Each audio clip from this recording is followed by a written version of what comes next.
leta y'u Burundi. Kwigenekerezo rya 22 Kigarama umwaka wa 2023 mu gihe cy'isaha 2:40 z'ijoro ingo 9 zaratewe n'umugwi w'abicanyi ahitwa Ivugizo mu karere k'u Burundi buhana rubibe na Republika Demokarasi ya Kongo muri zone Gatumba komine Mutimbuzi mu ntara ya Bujumbura. Muri ico gitero kigayitse abantu 200 barishwe bunyamaswa bakaba bagwiriyemo aba bakurikira: abana 12 harimo 5 batari bashikana imyaka 5, abakenyezi 3 harimo 2 bari bibungenze, abagabo 5 bakuze harimo umwe mu bapolisi bari baje gutabara. Abantu 9 bakomerekeye muri ubwo bwicanyi butagira izina baranyarukanye kwa muganga, amagara yabo akaba atabangamiwe cyane.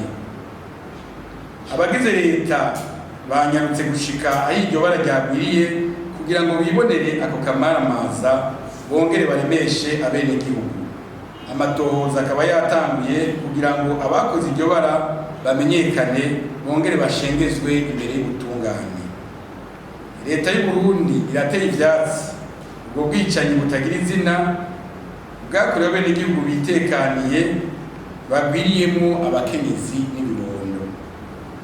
Leta y'u Burundi irahojeje kandi imiryango yaburiye muri ako kabi kabishe, abakomeretse nabo ikaba bifurije gukira n'ingoga, mbere ikaba irikira n'abavuza. Leta y'u Burundi irongeye kwemeza ko ibandanya gutsimbataza amahoro n'umutekano, ikaba isaba amakomite y'umutekano kurikanura kuruta na cane muri kino gihe c'imisi mikuru isozera umwaka mu ntumbero yo gukinga no gutuza ibikorwa vy'iterabwoba atakindi biba bigamije atari gusubiza abarundi mu marira. Bigiriye Bujumbura, igenekerezo rya 23 Kigarama, umunyamabanga mukuru wa leta akaba n'umuvugizi wayo Jerome Niyonzima.